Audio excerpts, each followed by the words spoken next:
नमस्कार दोस्तों, जय श्री कृष्ण। आप सभी का मेरे YouTube चैनल मायरा बॉयज़ में हार्दिक स्वागत है। दोस्तों, आज की इस वीडियो में हम आपको माता सीता ने भी किया था एक घोर पाप के बारे में बताएंगे। रामायण की कथा तो सभी ने सुनी या पढ़ी होगी, जिसमें श्री राम और माता सीता के जीवन से जुड़े पहलुओं को दिखाया गया है। उन्हीं में से एक कहानी में बताया गया है कि कैसे मर्यादा पुरुषोत्तम राम अपनी पत्नी सीता को एक धोबी की बातों में आकर अयोध्या छोड़कर जाने को कह दिया था।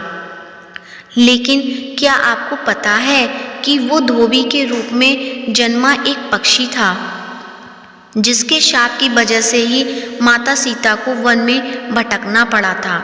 जी हाँ, आपने सही सुना, माता सीता को शाप मिला था।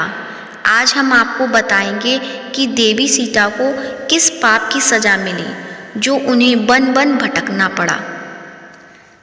इसे जानने से पहले यदि आपने मेरे चैनल को सब्सक्राइब नहीं किया है तो सब्सक्राइब कीजिए और वीडियो को अंत तक जरूर देखना और कमेंट बॉक्स में जय सीता माता की जरूर लिखें। मिथिला नगरी में एक जनक राजा वंश राज करता था। उन्हीं में से एक राजा शीरध्वज थे। एक बार यज्ञ के लिए वो जमीन जोत रहे थे। उसी समय वहां से एक छोटी कन्या निकलती है। इस सुंदर कन्या को देखकर राजा को बहुत खुशी हुई। उन्होंने उस कन्या को अपनी पुत्री बना लिया। उसका नाम सीता रखा। एक दिन सीता अपनी सहेलियों के साथ बगीचे में खेल रही थीं। वहाँ उन्हें एक तोता का जोड़ा दिखाई दिया, जो बहुत ही खूबसूरत था। वे दोनों पक्षी एक पर्वत की चोटी पर बैठकर बातें कर रहे थे। पृथ्वी पर श्री राम नाम से विख्यात एक बड़े सुंदर राजा होंगे। उनकी महारानी का नाम सीता होगा।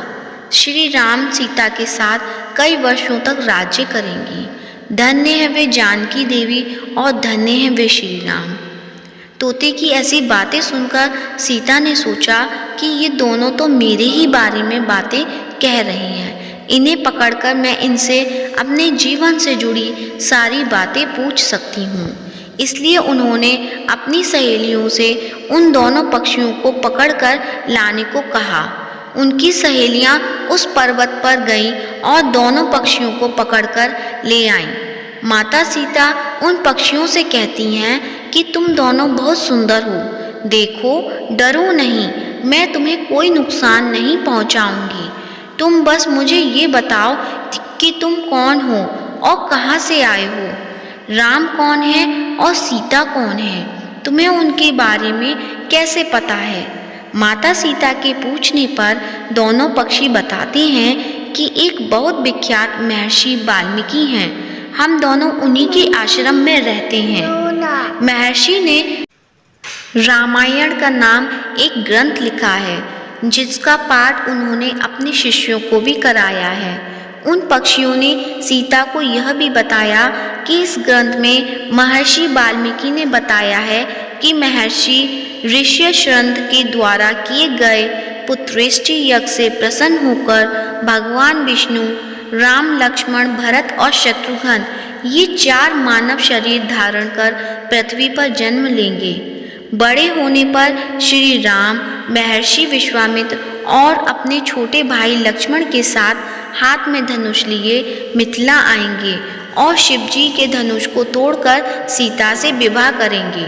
फिर उस पक्षी के जोड़े ने कहा, हे सुंदरी, हमने तुम्हें सब कुछ बता दिया, अब हमें छोड़ दो, हम जानना चाहते हैं। पक्षियों की बातें सुनकर माता सीता के मन में और भी बातें जानने की इच्छा हुई। उन्होंने उन दोनों से पूछा कि राम कहाँ होंगे, वे किसके पुत्र हैं, कैसे वो मिथिला आकर जानकी से विवाह करेंगे। नर तोता बोला कि श्री रामचंद्र का मुख कमल के समान सुंदर, नेत्र बड़े बड़े और खिले हुए, नासिका ऊंची, पतली भुजाएं घुटनों तक, गला शंख के समान होगा। मैं उनका क्या वर्णन करूं, जिनके गुणों का बखान 100 मुख वाला भी नहीं कर सकता। दोनों पक्षी कहते हैं कि जानकी देवी धन्य हैं जो जल्द ही रघुनाथ जी की पत्नी बनकर उनके साथ कई वर्षों तक राज्य करेंगी। लेकिन तुम कौन हो? पक्षियों की बातें सुनकर सीता ने कहा कि जिसे तुम लोग जानकी कह रहे हो वो मैं ही हूँ। माता सीता उन्हें कहती हैं कि मैं तुम दोनों को तब ही छोड़ूंगी जब श्री राम यहाँ आकर मुझसे विवाह करेंगे। तब तक तुम दोनों आराम से मेरे घर में रह सकते हो। यह सुनकर मादा तोता जानकी से कहती है कि हम पक्षी वन के हैं, हमें घर में सुख नहीं मिलेगा। मैं गर्भवती हूँ, मुझे जाने दो। मैं अपने स्थान पर जाकर बच्चे पैदा करूँगी। आप चाहो तो उसके बाद फिर से यहाँ आ जाऊँगी। उसके कहने पर भी सीता जी ने उसे नहीं छोड़ा। तब उसके पति यानी नर तोते ने कहा, सीता मेरी पत्नी को छोड़ दो, वो गर्भवती है। जब ये बच्चों को जन्म दे देगी तब उसे लेकर मैं फिर तुम्हारे पास आ जाऊंगा। तब माता सीता ने कहा, तुम आराम से जा सकते हो, लेकिन ये मुझे बहुत पसंद है। तुम घबराओ नहीं, मैं इसकी अच्छे से देखभाल करूंगी। जब सीता ने उस मादा तोते को छोड़ने से मना कर दिया तब वो पक्षी दुखी हो गया। पक्षी दोबारा सीता जी से निवेदन करता है कि मैं अपनी पत्नी के बिना जिंदा नहीं रह सकता, इसलिए इसे छोड़ दो। माता सीता तुम बहुत अच्छी हो, मेरी प्रार्थना मान लो। इस तरह उसने बहुत समझाया, लेकिन सीता ने उसकी पत्नी को नहीं छोड़ा।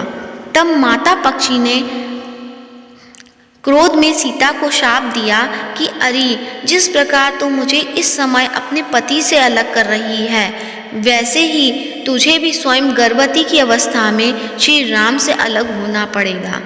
कुछ दिन बाद पति से बिछड़ने के दुख में मादा पक्षी के प्राण निकल गए। पत्नी की मौत हो जाने पर नर पक्षी दुखी हो गया। फिर वो सीता जी से बोला कि मैं मनुष्य से भरी श्री राम की नगरी अयोध्या में जन्म लूँगा। मेरे ही कारण तुम्हें पति के वियोग का दुख उठाना पड़ेगा। यह कहकर वो वहाँ से उड़ जाता है। कुछ साल बाद उसका जन्म अयोध्या में धोबी के घर हुआ। उस धोबी के कारण ही सीता का अपमान हुआ। उन्हें अपने पति श्री राम से अलग होना पड़ा। उस तोते का शाप ही सीता जी के पति श्री राम से बिछड़ने का कारण बना। इसलिए जब माता सीता गर्भवती थी तो उन्हें भी पति से दूर वन में रहना पड़ा।